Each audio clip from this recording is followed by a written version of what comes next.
Bawat isang madagdag na kaalaman ay parang susi. Mas marami kang nabubuksang pintuan ng kaliwanagan.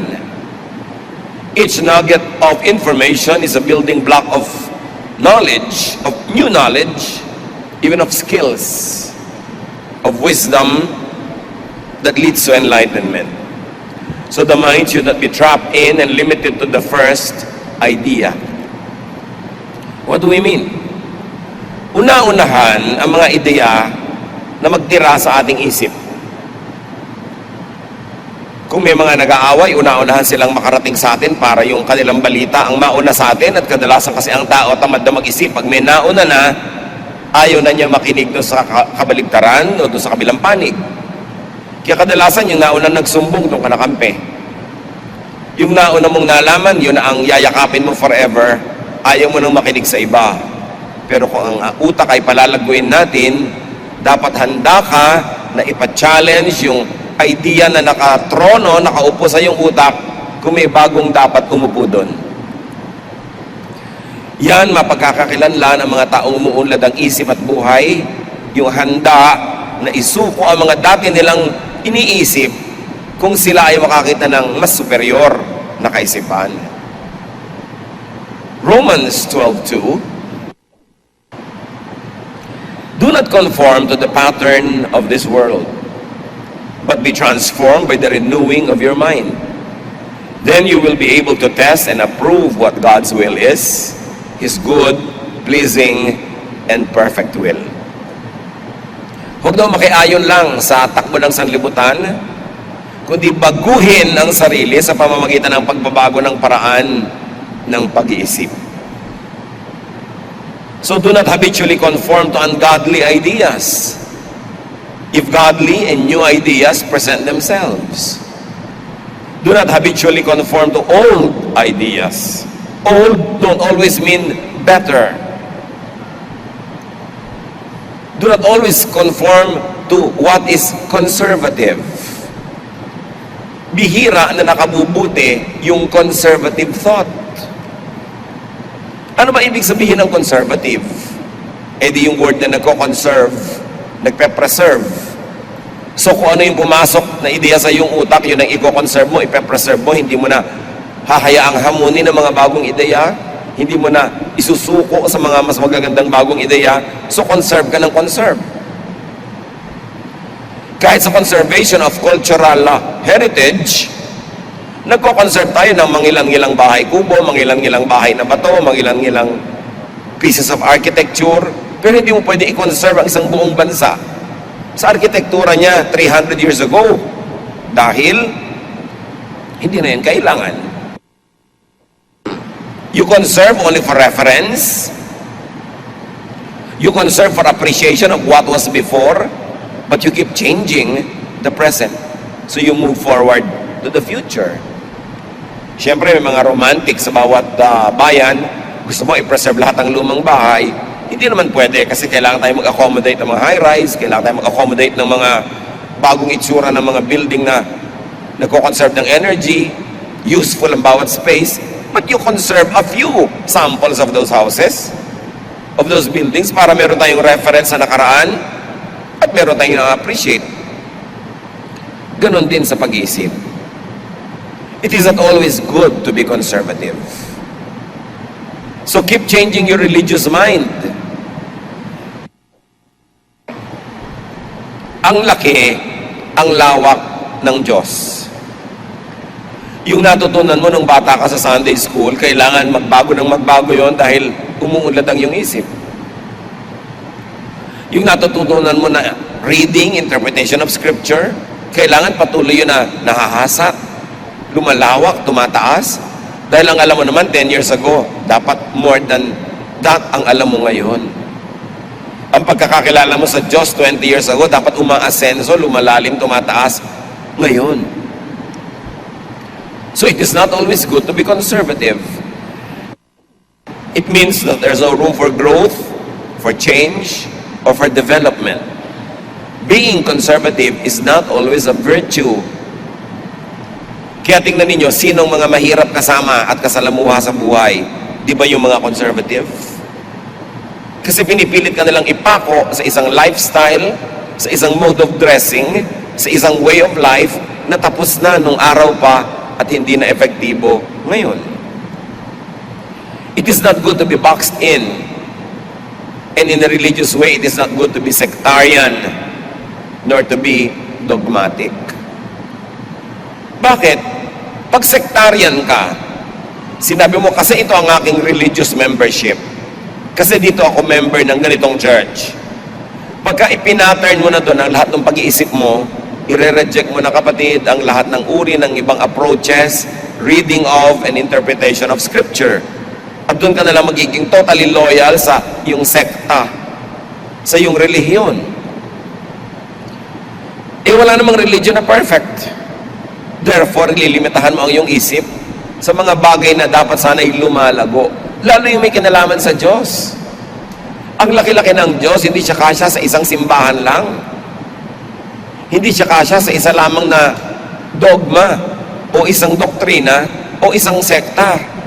Hindi siya pwedeng solohin at kanyahin ng isa lang na grupo kasi ang laki-laki ng Diyos. At pag nilimita mo ang pag-iisip mo ayon sa pag-iisip ng isang sekta lamang, makukulong. At pag nakulong yung pag-iisip, ano mangyayari sa'yo? Magiging dogmatic ka, mali ang lahat, kami lang ang tama. Magiging judgmental ka sa iba, mali sila, kami tama. At magiging self-righteous ka dahil ikaw ang tama. Mga bagay na hinding-hindi itinuro ni Jesus. Huwag magpakulong sa nauna. Huwag din magpakulong sa most recent. Yung iba naman, baliktad, talagang hindi conservative. Pero lahat ng bagong uso, isinuot, ginawa, kinain, kahit experimental level pa lamang. Kaya importante, mga kapatid, yung mga ideya na God said it, I believe it, that settles it, masyadong nakakapagpanaro ng isip. Mabuti ng mabuti sana kung yung pinaniniwalaan niya talagang God said. Paano kung people said, God said? Sabi lang pala ng mga tao na yun ang sabi ng Diyos. So, kikitiran mo ng utak mo, that settles it. It means hindi ka na handang makinig sa anumang ideya, wala nang argumento, wala nang presentasyon ng ibang mga iniisip ng kapwa, at yun na, tapos na ang iniisip mo. That is narrow-mindedness. At kung merong dapat magpalawak ng isip, unang-una na yung mga relihiyoso, yung mga maka-Diyos, knowing that God is so great, that there is so much to know about God, that you cannot be 100% loyal to any sectarian thought or doctrine because that will limit the way you think. Kailangan nakabukas ang isip. God needs no protection from lies because God is truth and truth prevails. Huwag tayong sobrang matakot magkamali, ayaw mo na tuloy mag-isip. Sa pag-iisip at sa natural na period ng pagkalito, pag ikaw'y nag-isip, doon isinisilang ang mga bagong magagandang ideya. Walang nagkakaroon ng kaliwanagan na hindi mo na nalito. Anong ibig natin sabihin? Naniniwala ka na sa idea A, tapos may narinig kang idea B, nalito ka dahil magkalaban kuminsan yung dalawang ideya.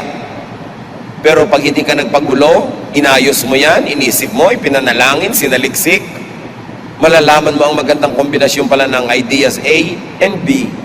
And then now you have a higher level of learning. Huwag kayong natatakot malito. Ayoko niya, nalilito ako, ayoko na lang pakinggan. Kasi walang ipinapanganak na hindi muna dumadaan sa hirap. At walang nanganganak na hindi muna nasasaktan. Kaya ganun din ang pagsilang ng mga bagong magagandang ideya. Meron kuminsang conflict. But that is a very healthy conflict.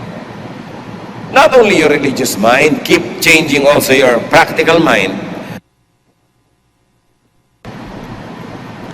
Ang lawak-lawak ng karunungan. Pag sinabi mo na ganito basta ako mag-adobo, period, ayaw mo na makinig sa ibang uri ng adobo, kinulong mo na ang iyong isip. Ganito talaga ako magtimpla ng ganito, ganito talaga ako gumising, ganito ang lifestyle ko. Pati practical mind natin, dapat handa tayong ipasuri sa ideya ng iba, sa mga napapatunayang mabisa ng ibang tao. Philippians 4:8, don't ever stop thinking about what is truly worthwhile and worthy of praise. Huwag titigil na mag-isip. Mahalaga yun.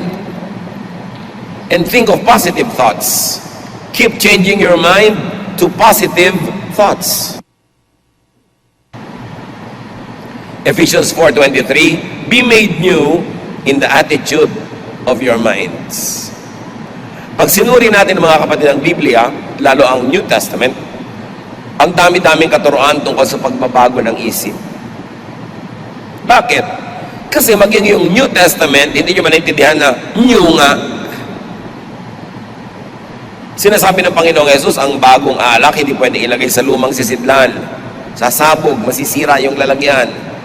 Dapat bagong alak, bagong sisidlan. Ang daming bagong ideyang dinala ni Jesus. Attitude tungkol sa law, attitude tungkol sa Old Testament, attitude tungkol sa relihiyosong mga leaders. Ang dami niyang bagong ideya na dinala. At sinasabi niya, kung hindi niyo babaguhin ang korte ng utak niyo, hindi magkakasya itong mga bagong ideya. Magkakagulo. Keep changing your mind. Jesus was never conservative. Ang dami nga niyang mga binangga ng mga conservative thoughts na nagkukulong sa mga tao at nagpapahirap sa kanila. Kaya galit sa kanya yung conservative establishment. Pagbabago ng isip ang kanyang katuruan, Ephesians 4:23, let the Spirit change your way of thinking. Magtataka ka sa mga tao, bakit tayo tapon ng basura sa ilog? Ba't hindi natin baguhin ang pag-iisip tungkol sa ilog? Nung araw kasi may old concept tayo na lahat ng hindi kailangan itapon sa ilog. Kaya pag may bangkay, itapon sa ilog. Ipaanod sa ilog. Sa dami ng taong nagtatapon ng basura, parado na yung ilog. Wala ng ilog. Change the way you think about the river and you will change the way you behave and you will take care of our rivers. Ang dami-dami mga river, wala nang isda, hindi na mapaliguan ng mga tao kasi lahat ng kulungan ng baboy, yung mga dumi ng kulungan, doon nagpupunta sa ilog. Again, it's a way of thinking. Bakit mo ilalagay ang mga dumi ng kulungan ng baboy sa ilog? Ano mangyayari sa ilog? Pagka maraming mga kababayan tayo nagkikita-kita, nagtatagpo-tagpo, tingnan nyo ang iiwang tambak-tambak na basura. Dito lang sa bulwagan ng Panginoon, tingnan nyo mga ilalim ng silya ng mga tao pagkatapos ng worship. Sari-saring kalat ang iniiwan. Mga pinagkainan, mga balutan, mga pinag-inuman. Ano tingin niya sa sahig ng bulwagan ng Panginoon? Basurahan? It's the way we think. Kailangan palitan natin ang attitude tungkol sa basura na mas matanggal ko sa sarili ko, maitapong ko, okay na ako. It has to be disposed of properly. Mahirap pa sa mga tao magdala ng mga mumunting mga plastic bags, kung may mga kalat-kalat silang nalilikha, balutan ng mga candy, etc., etc., doon nila ilagay. At pagdaan nila sa isang matinong basurahan, doon nila ilagay, hindi kung saan-saan bitawan. It's the way we think. Pag tinitingnan natin ang mga problema ng ating lipunan, ang mga bus, kahit saan na lang nagbababa at nagsasakay, kasi ang gusto lang niya, siya ang makakuha ng pasahero, it's the way the drivers think. But also because it's the way the operators think. Why? Kasi porsyentohan ng mga driver ng bus. So gusto nila magsakay na magsakay kahit punong-puno na. Magmadali para makarating agad doon sa dulo at makapagsakay uli para dumami ang porsyento nila. Sasabihin naman ng iba, bakit hindi natin lang bigyan ng fixed salary ang mga driver para hindi sila ganon? Pag binigyan mo naman ng fixed salary, hindi na magdadrive. Ang bagal-bagal na kahit walang pasahero, okay na sa kanila kasi fixed naman yung salary. So sinong may problema? Yung operator, yung pasahero na kahit saan gustong bumaba at sumakay, bababa at sasakay, yung driver, sino? Lahat, ang buong lipunan. So sino nagdurusa? Tayong lahat. Nakita nyo lang kaguluhan ng mga public cemetery natin? Wala ka ng lakaran? Nung nakatalikod ka, biglang merong naglagay ng nicho dito sa daan, may lumampas, merong nakatagilid, may nakatiwarek, patong-patong, ang gulo-gulo ng lipunan natin. We should change the way we think. Sobrang makasarili ang mga tao, hindi iniisip ang ikakabuti ng komunidad at lahat naman tayo nagdurusa. Kaya si Jesus mismo ang itinuro niya sa mga tao, baguhin nyo ang inyong pag-iisip. Hindi pag wala kang pera, ang iniisip mo, kanino kaya makautang? Again, it's a kind of thinking. But hindi mo iniisip, paano kaya ako kikita? Hindi yung paano kaya ako manghihingi. Pag-iisip, mahalaga. So let the Spirit change your way of thinking so you'd become more and more godly. Newness, renewal comes with new and renewed thinking. At sabi sa 1 Peter 1:13, be alert and think straight. Kailangan mapagbantay. Kasi laging mayroong gustong umakay sa ating isip at dalhin sa direksyon na gusto nilang puntahan natin. Piliin ang pinapakinggan. Huwag makinig lagi sa mga sulsol, sa mga emosyonal na mga lapit sa atin ng mga tao dahil lumalabo ang ating pag-iisip. Kung paano ka mag-isip, yan ang magiging buhay mo. Nakikita nyo, may magkakapatid, pare-pareho ng buhay nung maliliit. Pag nagtandaan, nagkakaiba-iba ng buhay kasi iba-iba mag-isip. Merong tamad mag-isip. O ang iniisip, puro katamaran, puro humingi, puro umasa sa iba, habang buhay ka nun. Meron naman ang iniisip kung paano lilikha ng kayamanan, paano magtatrabaho, umaasenso sa buhay. Kung paano ka mag-isip, doon ang magiging punta ng iyong buhay. Kaya kailangan malaya ang tao na mag-isip ng tama. John 8:32, you will know the truth, and the truth will set you free. Free from hell, free from ignorance, free from difficulties and hardships that are not necessary in life, free from the imprisonment of the mind. Knowledge sets free. Bakit ginagamit yung word na freedom? Kasi alam na alam ng Bible writers na ang utak ng mga tao nakakulong. Kaya sinasabi, truth sets free. Sino bang pinapalaya? Di ba yung nakakulong? Kasi alam ni Jesus ang tao nakakulong sa kamalian. Nakakulong sa maling paraan ng pag-iisip. Kaya gusto niyang palayain ang mga tao mula dito. Nakikita ninyo, may mga bansa na biglang lumalaya. Ang dami-daming bansa sa Africa. Dati, colonized sila ng mga Western monarchies. Nung nagrevolusyon sila at lumaya, ano nangyari? Ang dami-daming banana republic. May isang republika ngayon, may coup next week, bagong republika, nakakalimang republika na sila sa loob na isang buwan. Ubusan sila ng ubusan, patayan sila ng patayan. Mainam pa nung iba ang mga masters nila na foreigner na namamahalang mabuti. Kasi iba ang takbo ng mentalidad. Tayo nung araw na pinamamahalaan ng mga Amerikano na gustong-gusto nating lumaya, ang sabi ni Manuel Quezon, mas gusto daw niya a Philippines run like hell by Filipinos rather than a Philippines run like heaven by Americans. So ano nangyari? Ayan, run like hell. Bakit naman kasi kailangan sabihin pang kailangan na run like hell? Hindi pa pwedeng a Philippines run like heaven by Filipinos. Siyempre, mga leaders, may mga prophetic powers sa mga sinasabi nila, nagkakatotoo para sa buong bansa. Ang dami-dami nagkagulo-gulo dahil nung tayo na ngayon ang nag-rule sa ating mga sarili kasi nagkaroon tayo ng kalayaan politically pero hindi malaya ang mga utak natin from our old mindsets. Bakit na-preserve yung mga gubad doon sa Subic? Dahil lang, pinailalagaan ng mga Amerikano nung araw. Lahat ng gubat sa paligid doon, under the Philippine government, nakalbo. O ngayon, nauunti-unti nang nakakalbo under our own government. Bakit na-preserve ang Camp John Hay, ang mga pine trees, dahil pinamahalaan ng mga Amerikano noon. Nung kinuha natin, ayan, kutakot-takot ang pinuputol ng mga puno. Kutakot-takot na corruption. I am not saying that desirable to be ruled over by foreigners. Pero nakita nyo kasi yung mindset ng Republican government, angkop sa utak nila. Sa atin hindi. Sa atin ang demokrasya nagiging mob rule. Yung marami nakakapangyari. Paano kung ang marami ay mangmang? Paano kung ang marami hindi nag-iisip na mabuti? Paano kung iboboto mo lang isang politiko dahil maganda yung asawa? Ano mangyayari sa demokrasya? At ganyan din ang nangyayari sa church. Gagamit ka ng mga democratic processes sa church, nagboboto ka ng mga elders, tapos mamimili sila ng pastor na i-hire. Power from below, democratic power. Not everyone is aware to be able to govern well. And if you get power from below, you get chaos when those who are below are not enlightened. It's all a problem of thinking. Sa mga pamilya niyo mga kapatid, sino ba mga problemang tao? Di ba yung baluktot mag-isip? Nga walang katwiran? Ignorance imprisons. Ignorance enslaves. Kaya si Jose Rizal noon, sabi niya, bago kalayaan, edukasyon muna. Kasi ano ang mangyayari sa isang bayang malaya na mangmang? Kailangan natuto ka muna para yung laya magamit mo sa responsibility, hindi sa licentiousness.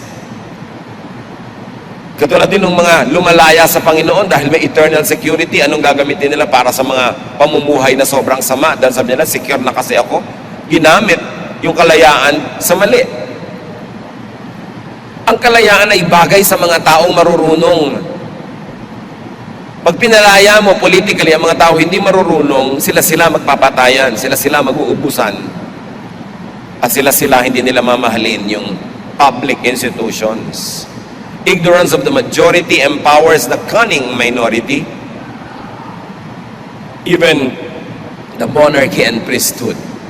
Napakatagal, mga kapatid, na ginusto ng mga nagaharing mga uri sa lipunan like the elite, the monarchs, and the priesthood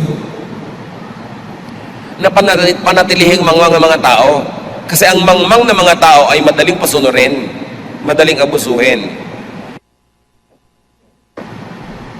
Kaya merong isang quote dito sa play ni Oscar Wilde, The Importance of Being Earnest, na gusto kong i-share with you because it encapsulates the idea of the elite about the masses. Sabi ni Lady Bracknell, isang elitistang mayamang babae, I do not approve of anything that tampers with natural ignorance. Ignorance is like a delicate, exotic fruit. Touch it, and the bloom is gone. The whole theory of modern education is radically unsound. Fortunately, in England, at any rate, education produces no effect whatsoever. If it did, it would prove to be a serious threat to the upper classes and probably lead to acts of violence in Grosvenor Square. Itong si Oscar Wilde, nakulong ito dahil sa kanyang mga pitik, no, at mga pilantik niya against the aristocracy at sa kanyang lifestyle that was not in conformity with the times of his life. Pero lumalabas sa karakter nitong babaeng ito na mas gusto ng mga elite, mas gusto ng mga nangunguna ay mga tao para sila lang ang marunong, para mamanipulate nila ang mga tao sa kanilang ikabubuti. Kahit sa religion, ganun mga kapatid. Gusto ng maraming mga preachers, teachers, mga leaders, mangmang ang mga tao. Para kung ano na lang ang sabihin nila sa pulpito, yun na ang katuruan. Para kung anong ituro nila sa kanilang mga classes, yun na.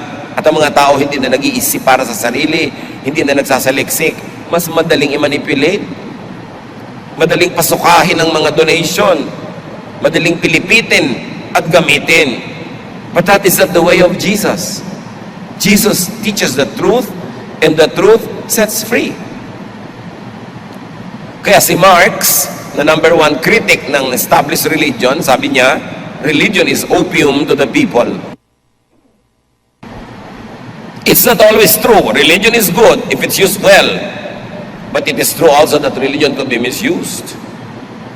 Pampabangag sa mga tao. Pampamanhid sa mga tunay nilang mga sakit.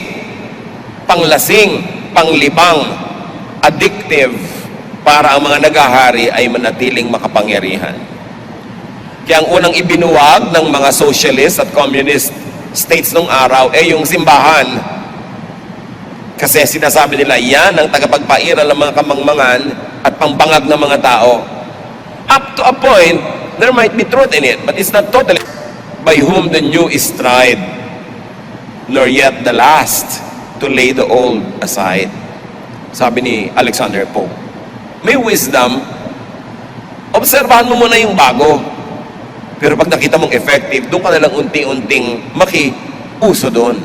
Huwag ikaw yung nauuna, hindi mo pa nasusubukan eh. Dahil yung mga disadvantages sa iyo mapupunta. But always be free to grow. Colossians 3:1-2. You have been raised to life with Christ. Now set your heart on what is in heaven, where Christ is and rules at God's right side. Think about what is up there, not about what is here on earth. Pinabangon na daw tayo at itinaas kasama ni Jesus. So ang utak natin dapat nasa taas, wala sa baba. Hindi laging geographical yung sinasabing langit na nandun sa malayo. This verse could be read as, think like Christ, put your mind in the heavens. Palaguin ang utak, palakihin, pataasin ang pag-iisip para maabot mo ang mga makalangit at matataas na bagay. Heaven could also mean a mindset, a level of thinking and awareness. 2 Corinthians 3:18, the Lord's Spirit makes us more and more like our glorious Lord when we get to think like the Lord. Goal ng mga Kristiyano, maging Christ-like. How will you be like Christ? Only when you think like Jesus. Not by doing what Jesus did. Nagpapapako ka sa krus, kung ano-anong gagawin mo, kinokopya mo yung ginawa niya. No. Think like Jesus thought. And you will be like Him. Ang pinakakamukha mo naman eh, yung taong kamukha mo mag-isip. Yun ang pinakakasundo mo at yun ang pinakaswak sa iyong sariling mga values. So mga kapatid, keep examining your thoughts. Hindi ko mo luma, hindi ko mo matagal na, at hindi ko mo tama noon, eh laging yun ang pinakamahusay kahit ngayon. Proverbs 14:12, there is a way that appears to be right, but in the end, it leads to death. So dapat, suriin talaga, pakaingatan. Proverbs 24:7, wisdom is too much for fools. Their advice is no good. So huwag makikinig sa mga mali-mali, baluktot, magpayo. How else do we change our mind? We change our mind to improve your mentality and character. You don't change your mind para manalo ka sa mga argumento, para manalo ka sa mga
na maraming Pilipino, pag nagkita-kita sila doon, ang iiwan nilang kalat, bundok-bundok, tambak-tambak, para silang mga santambak na basura. Ano ang nililikhahan na impression tungkol sa ating lahi?